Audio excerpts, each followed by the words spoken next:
Good afternoon, everyone, and welcome. This is our first Philanthropy Friday for Impact 100 Houston, got that wrong. I am Michelle McGovern, and I serve on the board of directors for Impact 100, and I am currently the co-chair of the grant review process. And we have with us today our first grant recipient that will be talking with us about the progress of their funds that they've received and how they've implemented things. So it's Children's Environmental Literacy Foundation. And they were our 2023 Environment Focus Area Grant recipient of $15,000. Because we were not able to fully fund their grant request at $100,000, we allowed them to convert their funding to general operations to support all of the work that they do. And with that, they made a determination that they wanted to update their objectives. And so we'll have them talk a little bit about what they've accomplished so far this year and where they see the rest of the year going. And so I'll introduce Lisa and Tara, let you guys talk a little bit about yourselves and then get started with the presentation.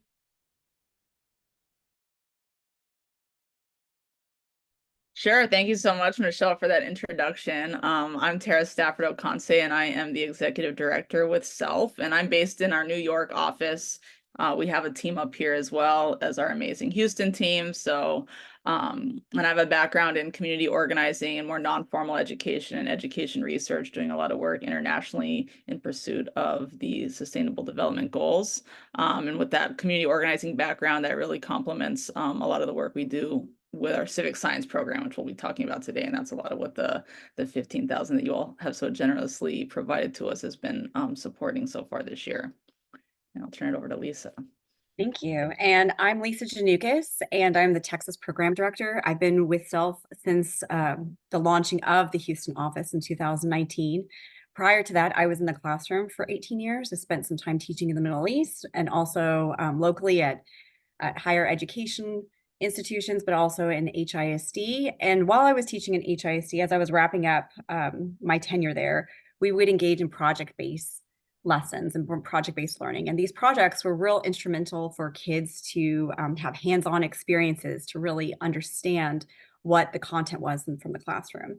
And so we had really, and I say we as teacher teams, we really exercised and explored the different opportunities that we had locally. So when this opportunity at CELF came, it was like a homecoming because I already knew what a lot of the layout of the land looked like, but I also understood what experiential learning looked like for students. And so that's exactly what we're going to share about today. Before I hand it back off to Tara, I just want to highlight that the picture that we're looking at right here comes from an event directly sponsored or directly involved with Impact 100. And this is a cleanup that took place at the Willow Waterhole. And these are some Westbury students that engaged in that. So I'm going to turn it over to you, Tara, to walk us through it. Sure. Thanks, Lisa. So we're going to kind of tag team a little bit today. I'll start with some big picture overview about CELF, and then Lisa will speak to some of the project work that's happening in Houston. And then we'll wrap up with a couple requests for support, calls to action, things that we have coming up, and ways to engage with our work. So here, our first slide, this is our mission. So CELF is all about supporting schools and districts to find those inroads to establish sustainability as an integral part of every child's K-12 learning experience.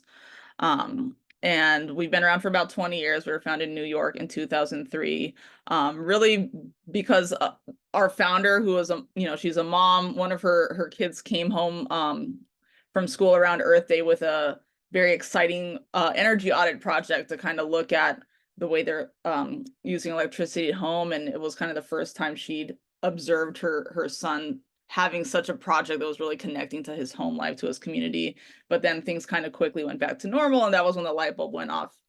We can be doing more to bring sustainability as that lens for meaningful learning that connects to students' lives beyond just Earth Day. We can do it all year round and really use sustainability issues as a way to bring learning to life for students. So in that 20-year history, you can kind of see a little bit of where our reach has been. We've reached over 1.5 million students by training, over 16,000 teachers, and over 5,000 schools. And so most of our reach has been around the New York tri-state area and greater Houston, as well as some work we've done in California and a smattering of other states. And we're really proud that 6 of the schools we've supported in that history have gone on to be recognized with the U.S. Department of Education's Green Ribbon Award. And this is really kind of the pinnacle of achievement in being a sustainable school, looking at not only integrating sustainability into the curriculum, but also into facilities, administration, community connection, and really having that whole school approach to sustainability. And so this is a picture from one of the districts up in New York that we had worked with for several years.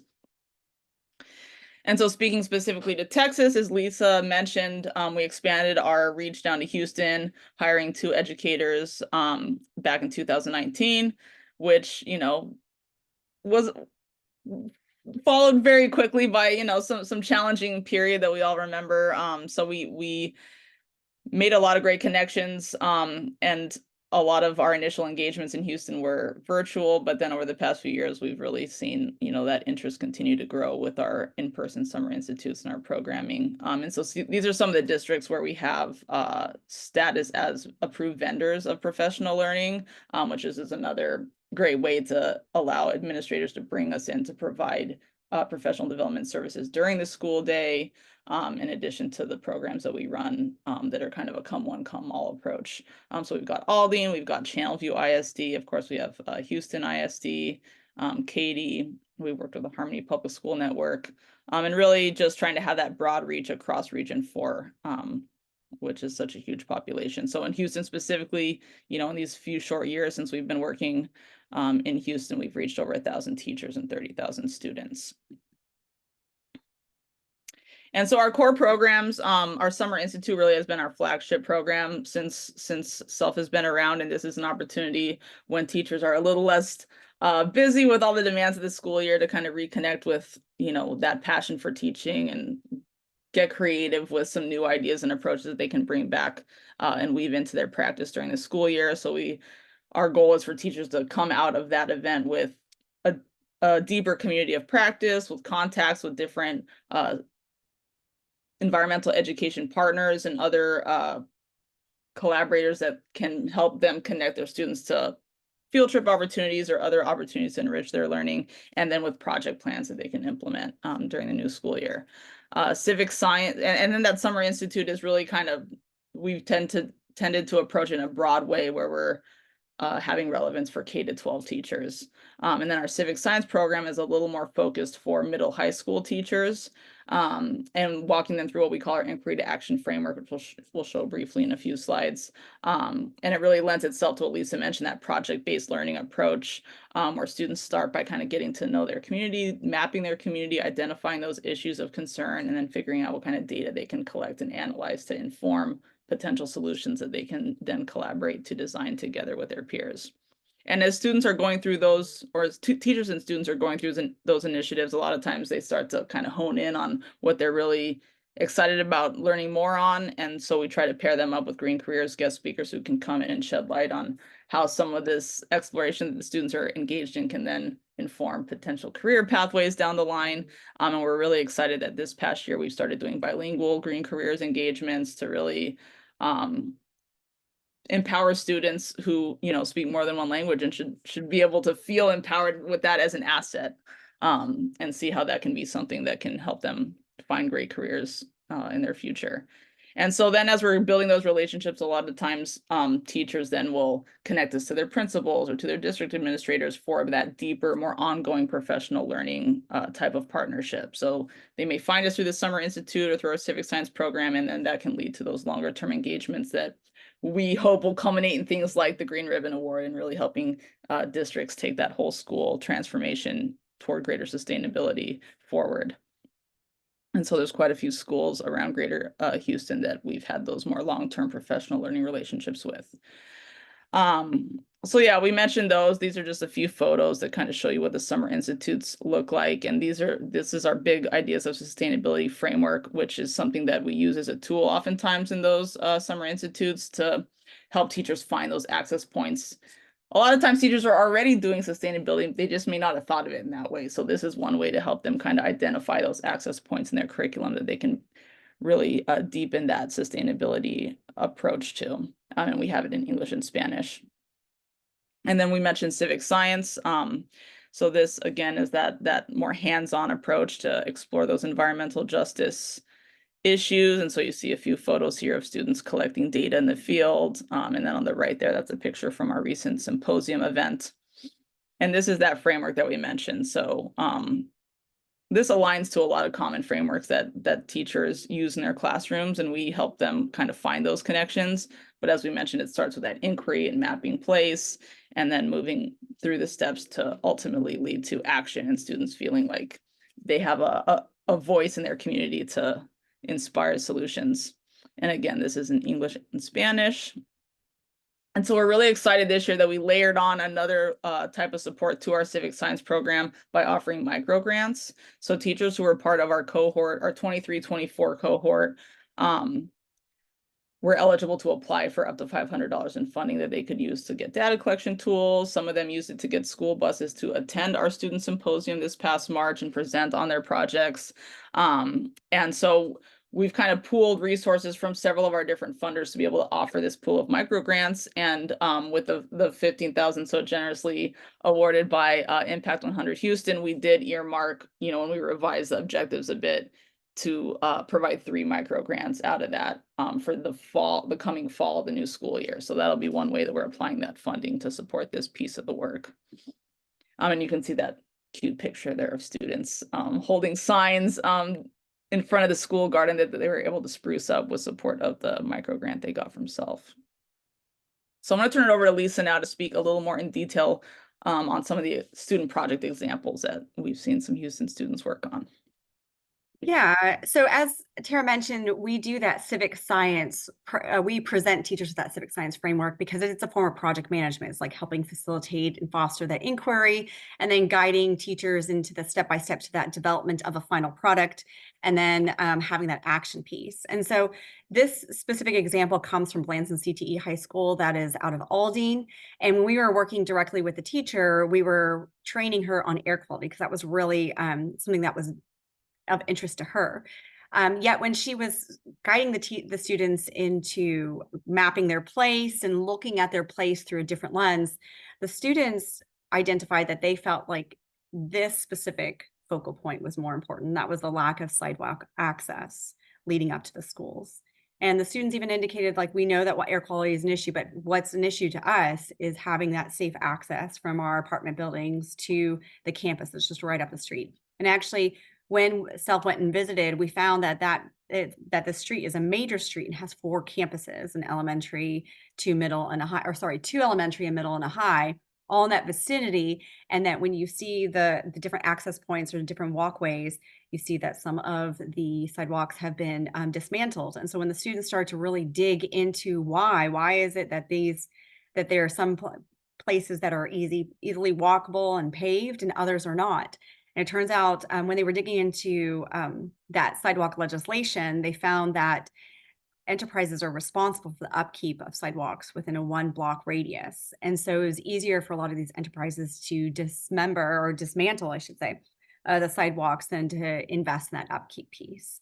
And so when we were visited the campus, we were able to bring people someone from the city of Houston to show them that. And they did guide the students in the different steps and what that looked like. And so this is just an example of sometimes what happens when we work with teachers. Like, we're very relationship based. And so when we're working with the teachers and we're sharing with them the different frameworks, they go back to their students and they have to be very sensitive to the student perspective as well, because the way that the students experience communities is not necessarily the same way that the teachers do them as well. One other thing that I loved about the students in this project, if I may just add on very quickly, is that when we showed our big ideas framework, we have what we call our 3 E's of sustainability: environmental integrity, social equity, and regenerative economy. And when these students were trying to make the case for the actions they wanted to see on this, they, I think without a lot of prompting from us, really spelled out some of the reasons why, according to those 3 E's. They talked about, if we put in safe pedestrian infrastructure, we're going to see cleaner air and less emissions, that environmental piece. Everyone should have access to safe sidewalks. That's that equity piece. And then they talked about, if communities have, these kind of assets, that will increase home values. And so tapping into that economic side of things. And so that was just a great example of how, when we talk about sustainability, there's many different messages and arguments that may resonate with different stakeholder groups that we want to get on board. So that was one memorable piece of this one too. And then this project is from a campus with Harmony, and it was down the Sugarland area. And so when we were, again, training the teachers on the civic science framework, and then we were able to provide different teachers that were interested in air quality with these air quality devices. So if you see here, this is a flow device. This device has actually just been acquired by AccuWeather. So now it's going on an international scale. So the campuses, or the students, were learning how to use it. The teacher was learning how to use it. And the big question that they had was like, what was our project focal point going to be? And so when the students took the air quality devices out during their recess time, they were messing with it, trying to figure out what kind of focal point could we have with this air quality device. And they noticed that their air quality was pretty bad, with high levels of PM 2.5. And then that really sparked and generated conversation. And so the teacher helped guide the class into that mapping practice, so that the students can get acclimated with their place and they can understand a little bit more of what's contributing to the air quality. And they were able to identify that there were 3 manufacturers within proximity of the campus. And when they did further testing, they found that it seems that a lot of the air quality was being contributed by these 3 manufacturers. And so the students then put together their data. And so as you see here, this is like one of the slides, one of the items that they were able to pull together for the manufacturers. And then they wanted to share this with the manufacturers, just to show them that the air quality that is coming out of their facilities is impacting an area where children are playing. And so unfortunately, 2 of the entities were not up for having that conversation, but there was one entity that was willing to have conversation and let the kids present their data and their findings. And so it just shows that sometimes even if you give the kids the widgets, their curiosity will really allow them to start pinpointing different environmental issues, but also finding reasonable solutions also. And then this project comes much farther south, Rio Grande City. This teacher has come for the past 2 years. She's come to our symposium. She's brought a group of kids, has actually used microgrant funding to fund the drive from Rio Grande to Houston, so the students can present on water quality and just the impact that their watershed has. And so Rio Grande High School students decided to focus on why does water in that area, in that community, tend to give people rashes or bacterial infections? And so they did quite a bit of water sampling. I believe they did in 3 different locations that were used quite a bit by the community. And so each year the students have, the rising juniors have accepted the project and have been grandfathered into it. So they're doing an accumulation of data. We're also trying to help facilitate better lab equipment or even better lab testing for the campus. And so we've been facilitating introductions between higher educational facilities that have that capacity, so they can support the work and really allow there to be growth and breadth in that.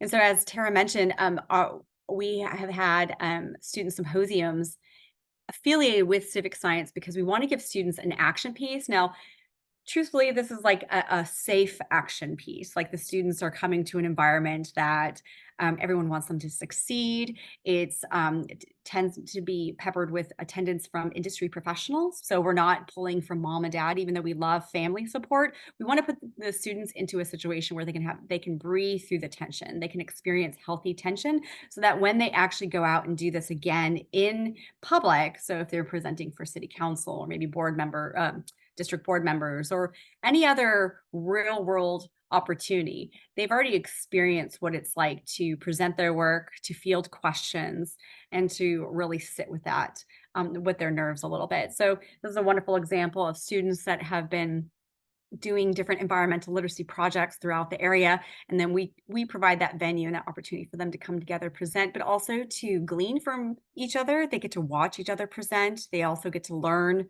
the different ways in which to present data. And I just want to highlight that, these are some metrics from this year's March symposium. And that was one way that we applied the Impact 100 funds as well, was as a co-sponsor of that, one of our core events of the year. And so we're really pleased that there were over 450 students that took part in civic science this year. They were all Title I schools that were represented in our Texas Civic Science cohort. And then we had 110 students representing 4 districts take part this year. And just to kind of expand a little bit on the microgrant piece, I know we had 17 microgrants that equated to 8,500. This is a huge just achievement for our organization.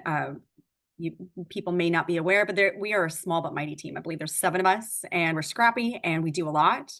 And last year we started with 2,500 for microgrants. This year was 85. So that scaling was real significant because teachers, they are in need of additional support. They need this funding for the supplies to start that garden, or even to cover substitutes, or to get a bus just to get kids off the campus and into green spaces. So it may not seem a lot to other people, but for us, this is a significant achievement. And we're trying to do it in a way that's easy for teachers. Sometimes, the red tape, you all know, you've tried to and done a great job, I believe, in facilitating a welcoming grant application process. But, grant writer is not usually among the list of duties of a teacher. So we're trying to make something super easy for them to just get access to resources without too much red tape involved. So going forward, or just speaking to pre-existing services and pre-existing programming that we offer up to schools, we'd also like to invite Impact 100 members to consider participating in our Green Career Speaker Series. And so this is a real it's a real poignant service for students, because they get to see green career professionals in different capacities, and especially those multilingual green career speakers, modeling what benefit it is to be a diverse individual. Because sometimes students, especially with the way that Texas puts a lot of pressure on testing, sometimes those multilingual students don't view their bilingualism as a benefit. They view it as a bit of a burden because they're trying to meet other people's expectations for standards. And we want to put a healthier spin on this, where they can see multilingual adults, and they can realize that that's someone that they can aspire to be, or they can have their own path similar, where they can glean from their multilingualism. So our local educator, who is bilingual, has done a great job of just incorporating that. But we also want to extend this opportunity to the Impact 100 members as well, because we think it's important for the students to see different representations of themselves as an adult, so they can understand that, like, the options are limitless. They can grow in the direction that they choose. And that when we talk about green career, it can be in any industry. Sustainability is a lens that can be brought to many different types of career pathways. And so that's another kind of goal of this program, is to show what that can look like. So just this past year, in 2003, this is just past academic year or past calendar year. We've had different speakers from different entities. We've had different participating campuses. And one of the ways in which we make this relevant, because that's really what we're focused on, is that all these learning experiences have intentionality. It's not just throwing kids into a situation and not having it sandwiched in with lessons that are happening in class or some relevancy of what they're learning. So we get to know what's going on in the classroom with the teachers. Sometimes we have connections ahead of time so that we can make sure that we're providing the guest speakers with relevant talking points that will extend learning for students. I don't know that we want to need to say too much here, but maybe we can speak a little bit about just some more slides we have here about our zero waste and land trip as examples of our professional learning. So a lot of times when we, as we mentioned, teachers come to us through our summer institute, through our civic science programming, and we try to extend that into longer term engagements with school districts so we really can embed sustainability into the core curriculum. One example that we've been putting a lot of focus to these past several months is supporting Houston ISD's zero waste pilot program. And so there's a lot we can say on this, but basically HISD was a recipient of some funds from a few different corporates to help them get the supplies they needed, bins, et cetera, to start with a pilot group of 20 campuses to do zero waste initiatives. So they started with cardboard, then they started all plastics, and coming up this fall, they're going to be doing composting with a set of pilot campuses. So we were asked to kind of come in and support beyond the facilities integration. How can this also be woven into what students are learning so that they, again, feel that sense of why is this important? How does, the zero waste actions we're taking on our campus extend to our larger ecosystems? So we have been supporting some of those pilot teachers through that program, as well as just integrating it into our broader civic science work with some different kinds of activities to expose students to the different ways that waste may be impacting their local ecosystem. So this example, as Lisa mentioned, another way we've channeled some of the Impact 100 support was earlier this year, we did a waste cleanup at Westbury High School. Do you want to speak a little bit about some of the partner engagement on that, Lisa? Yeah, this is actually the second year that we've done it. And this is a super important service to offer Westbury, just because when we were taking the students outside, we break them up into different stations. We had a splash that helps with that cleanup. They do a wonderful job of explaining the impact of just collecting different waste. They also they weigh it so the kids have a number. They're really good at that engagement piece. We also had Texas A&M Forest Service that was out as well, teaching them about just like forest safety. Even though people may think that that's a little odd for the greater Houston area, Texas has actually encountered quite a few forest fires, and so the forest ranger was able to just speak about the importance, but also find some potential recruits in the future that could participate in this. And we were able to bring out the Houston Arboretum to talk a little bit more about the etymology and the native species that are here. And then I was able to facilitate water quality kits that were provided to us by Bayou Preservation Association. And so this was a super important opportunity because the teachers don't necessarily have the budget nor the access to lab equipment anymore. When COVID hit, there was really this mentality of people don't touch things because it could disseminate or spread germs. So that removed a lot of tactile opportunities for students, that hands-on experience. So during the pandemic, a lot of those budgets were cut. And even with additional ESSER funds, which have just recently run out, again, lab equipment was mitigated. And so now it's becoming an even more important and relevant opportunity for students to get outside and do water quality testing, to actually pick up waste, to learn about bugs, to really learn just from the different stakeholders. And then this is from Landtrip Elementary. Just speaking of that zero waste piece, students were given the opportunity to really think about how they would like to contribute to zero waste. And so students came up with different concepts and different ideas. The gentleman on the left, his mom helped him with this crocheting idea. He wants to find a material that he could figure out a crocheting technique that he would like to use to pull the pollution from the water, from the ocean. And so this is his initial concept. He expressed that he needs to learn a little bit more about the different materials that are out there that could be more durable. But he believes with this idea that maybe we could try to recruit some of the boats that just go and on their path anyways. Maybe they can help with that pull. And then the lady on the left or the right here, she was trying to think of maybe could be a filtration process that we could go through, starting at Galveston Bay and trying to like get through all the microplastics. That was her big concern, was the nurdles, the microplastics that are along the bay. And Landtrib is just a great example of one of the schools that CELF has built a relationship with over a number of years and continued to kind of support that integration of sustainability focused project-based learning, culminating in this showcase event that they do in the spring.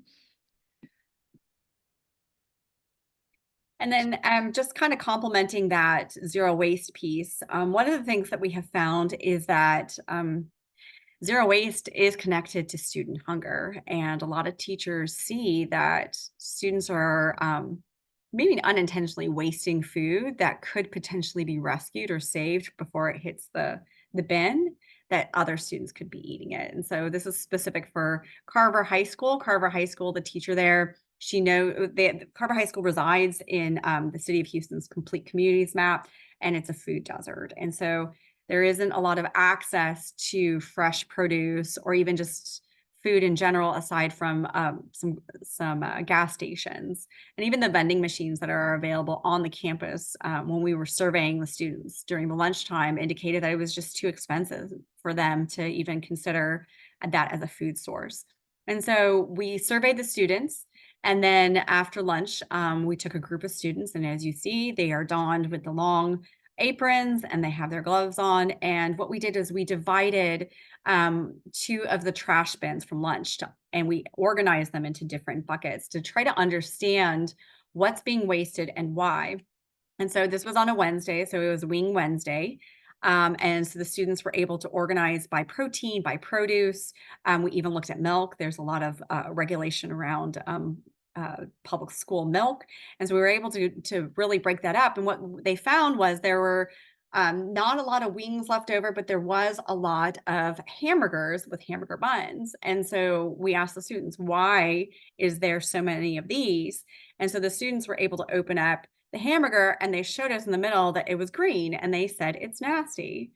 And so when we had that conversation, we were like, wait a minute, is it nasty? And would you think that a public school would give access to students that is something that is moldy or gross or green? Why do you think the hamburgers are green? And so we really walk the students through, like, can the US government afford to give all public school students 100% beef?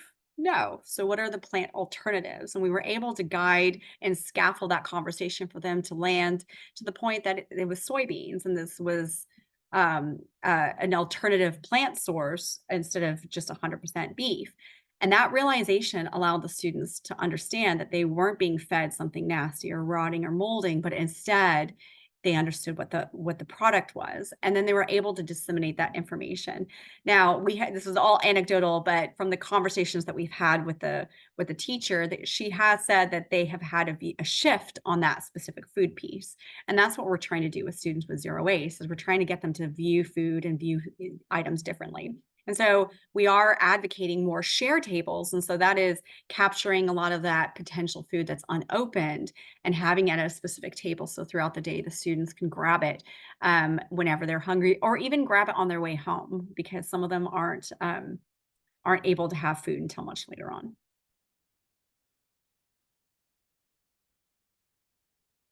And as we're working with Houston ISD on the zero waste pilot, we've been building inroads with their curriculum team that's in the process of writing the curriculum for the upcoming school year and weaving in the new TEKS, the Texas Essential Knowledge and Skills, that are trying to bring in more of this kind of phenomena-driven approach. So one of the things we've been talking about is things like a food waste lab lends itself very well to this kind of phenomena-driven approach as kind of a first event that could be part of a unit to explore food waste. And so we're hoping to kind of work more closely with them in the months ahead to weave some of this work into the actual curriculum that teachers will be teaching, so that it's not a supplement or add-on or something they have to find time for, but it's actually part of what all the teachers in Houston will be teaching. So we're excited about the prospect of that and kind of taking some of these lessons learned and applying them in that way.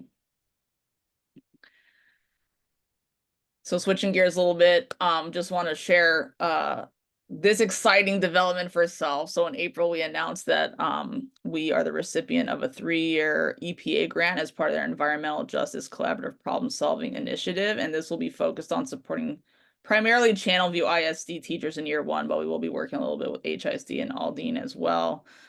This is really focused on applying our civic science framework to explore watershed health and ways of protecting local watersheds. And so we're going to, integrate some of this with some of the zero waste work and the other things that we're already doing through our civic science program, but very excited to have EPA support and being able to work with some of these great partners in this work. So we've got Rice University's Office of STEM Engagement as a sub-award partner on this grant, as well as the Galveston Bay Foundation, and we'll be able to support students and teachers with field trip funds and data collection tools and all that good stuff as part of this grant.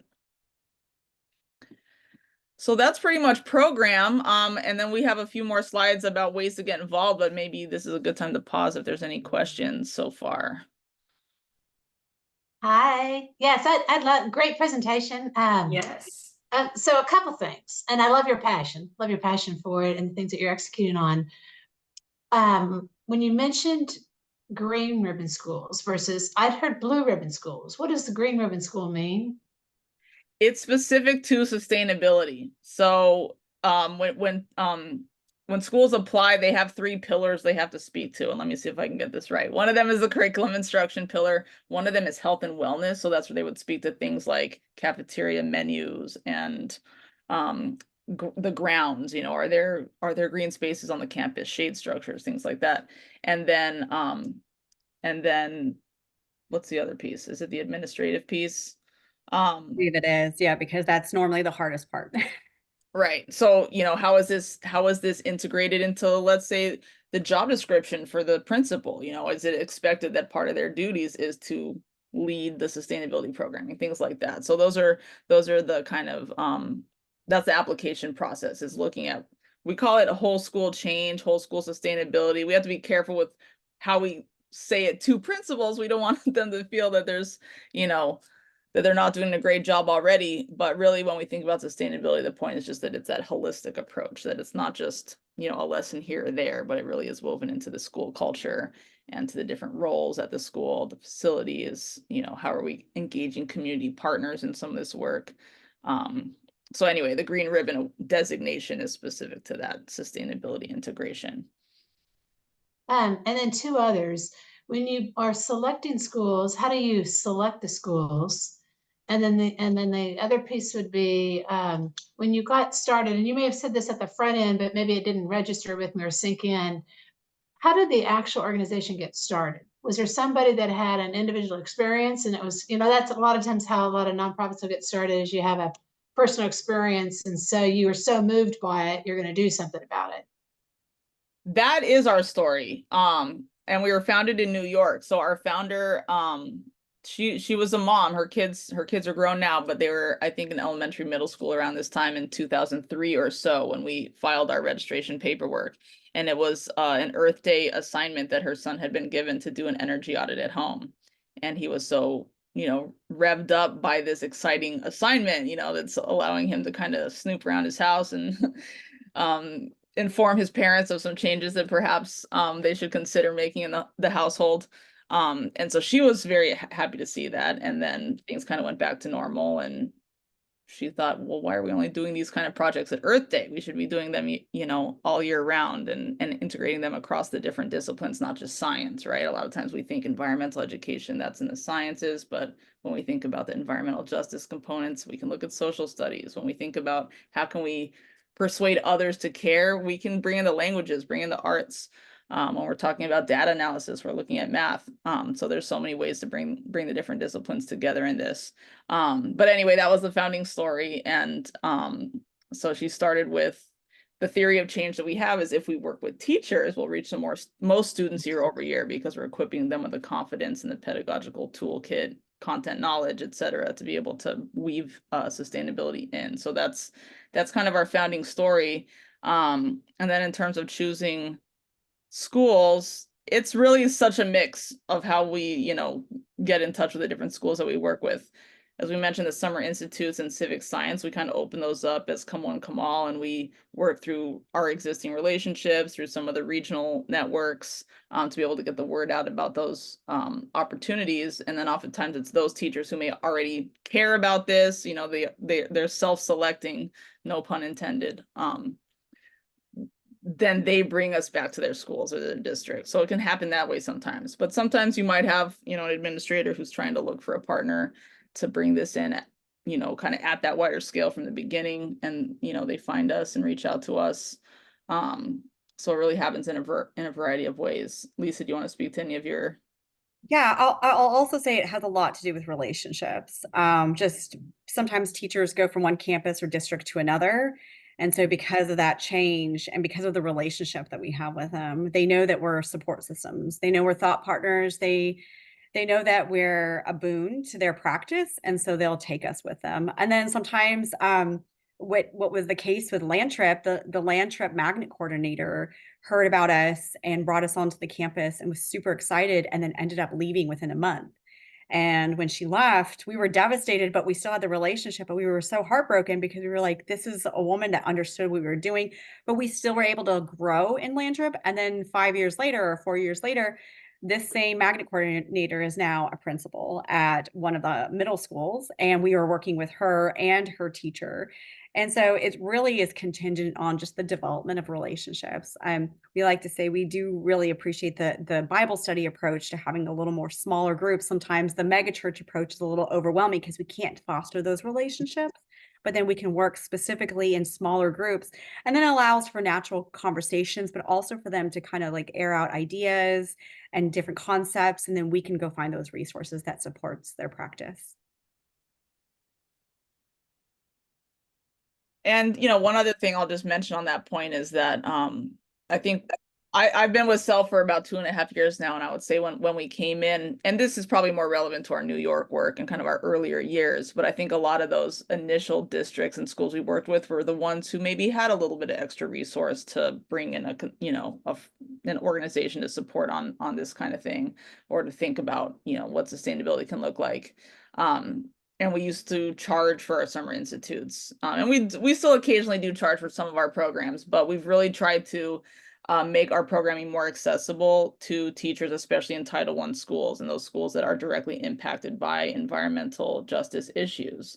And so we've tried to grant fund everything so that our programs are free of charge to teachers, and try to add those additional incentives, because sometimes teachers may want to get involved, but just adding one more thing on their plate. So if we can offer that stipend, offer that micro grant, and help make it feel a little more accessible for teachers to take on these projects and see us as not only that thought partner, but also someone who can go out and help them, you know, make that connection to schedule a field trip and take a little bit off their shoulders in that way. That's part of the package that we want to offer, and what, you know, the Impact 100 grant is allowing us to offer to more schools, so that the schools that we do reach out to are those schools that are most impacted by these issues and who may not always have the resource to otherwise bring in a group like CELF. I had a question too, because your funding was reduced, and you had to kind of transition a little bit of what you'd originally planned. Are you able to use our funding this year to expand to new audiences where you either people who hadn't heard of you or are new to CELF's program? I think so. I mean, it's hard to distinguish between this grant versus others, but if we kind of take, you know, this grant, the EPA grant, you know, these together, kind of allowing us to just expand our offering to a larger audience. And a lot of times it's building on those core relationships. So Channel View, where we're targeting a lot of our EPA work in year one, is a great example of that, because we have a very supportive science coordinator in that district who's been amazing. And a few of her champion teachers who've been part of a couple rounds of programming with us, but then through them, they're kind of putting the word out to more of their peer teachers in the district, so that we can, you know, scale this up more district wide. And similar with the Zero Waste Initiative and HISD, you know, we have a few of our champion teachers, but we're trying to reach beyond those core folks. So like I mentioned, the 3 micro grants that we earmarked as part of this grant, you know, that can help us engage some new teachers as we go into the new school year in a very tangible way. Good. I have another question. When you think about success stories, when you think about students that have gone through, so you've been in play for a couple of years, do you have any success stories when people come back and say, hey, this is what changed my path, where I ended up going to school, what I ended up doing? Can I just encourage Tara to speak to Danny Metzger? Danny Metzger, well, he's not a Houston example, but it's a fun story. He is our newest board member. And he's, you know, he's established a career as a sustainability professional in the corporate world. However, his first gig out of college was as an intern for CELF back in 2007. So he was an intern for CELF, and then, you know, went on to grad school and started his career, and now he's circled back to us, and he's our longest serving, you know, team member now on our board. So that's a great example. But if we think of some more Houston specific, one that is fresh in my mind, we had a Zero Waste Summit in Houston at Rice University last Wednesday. It feels like it was longer ago than that, but that was just last week. One of our teachers who was part of our civic science cohort this past school year that just ended, she was in attendance and mentioned that her students, after having gone through the civic science project and getting excited about that work, they started an environmental club on their campus.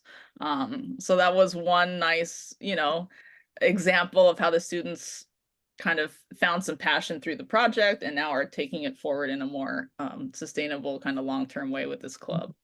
And I'll also add, as we mature in our presence here, I believe that we'll be in situations where we will have former students, former teachers, former interns also one day end up on our board. So we are still developing and seeding those relationships as well, just because there was longevity in New York. But the fact that we have people that return, or the fact that there's some kind of like spark of inspiration to really like go down those pathways.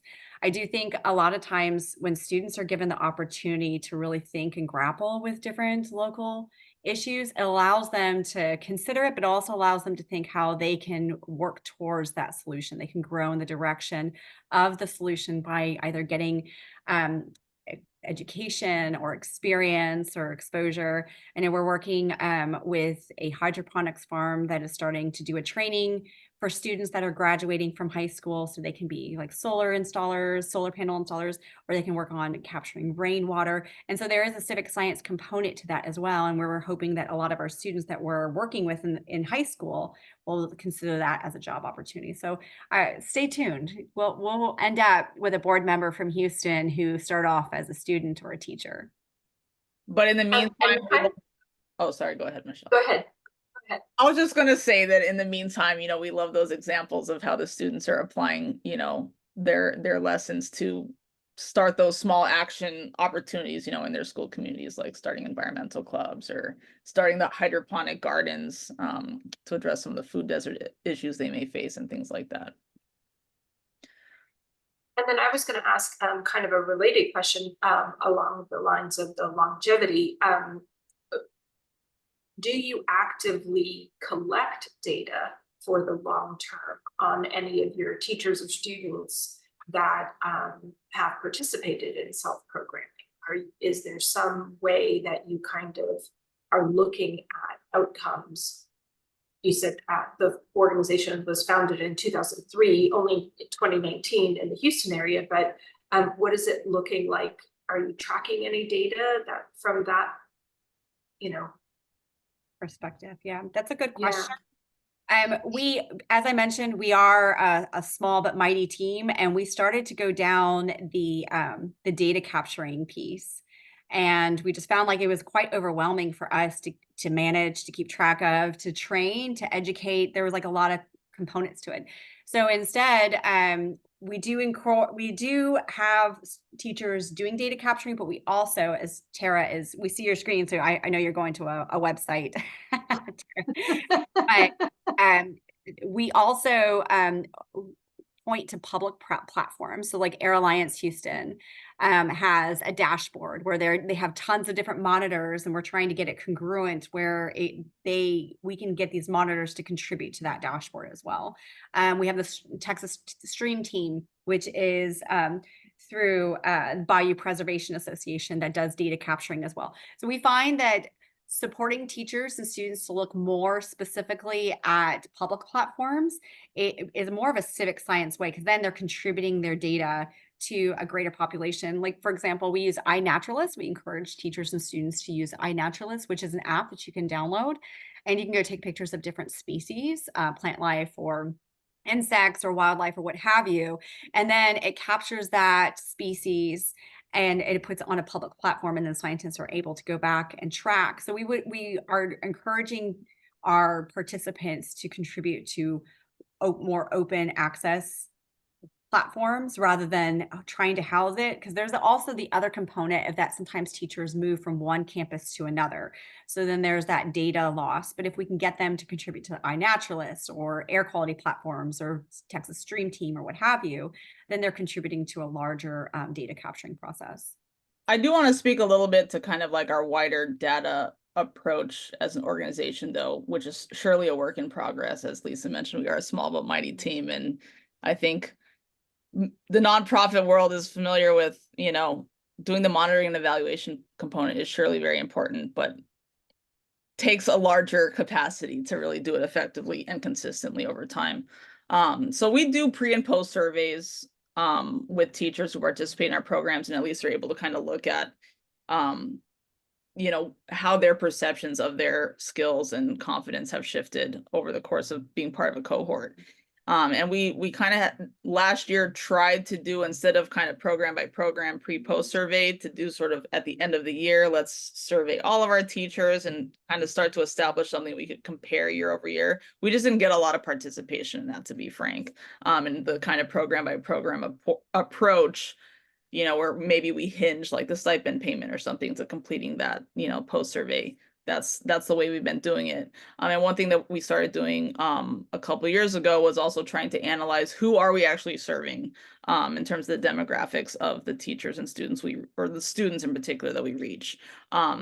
We don't ask teachers to collect all that from their students. That would be a ton of work for them. So what we do is we look at the schools that the teachers we train work in, and then we look at the federal data that exists for those schools in terms of racial data, school lunch eligibility, free and reduced lunch eligibility, Title I status, etc. So this who we serve page on our website that I'm sharing right now, this still needs to be updated for 2023. This shows our 2022 data, but at least gives you a sense that we are tracking who we're serving in that regard. Mm-hmm. And from when we started collecting this data in 2020, 59% of the schools that the teachers we trained serve in were Title I schools, and in 2023 it was 80%. So we've seen a 21% increase in the Title I schools that we've served over that 3-year period, and that has been as a result of that direct, as I mentioned, effort we've been making to try to reach the directly impacted schools. And so that's some of the ways that we're tracking that kind of data, but we surely, through things like EPA, where we have 3 years, and we're working with RICE, which has a lot more of that kind of capacity, we are hoping to do more of that kind of longer term tracking of, what happens to the teachers and students that we train over a longer period, and where do they go from there. Thank you.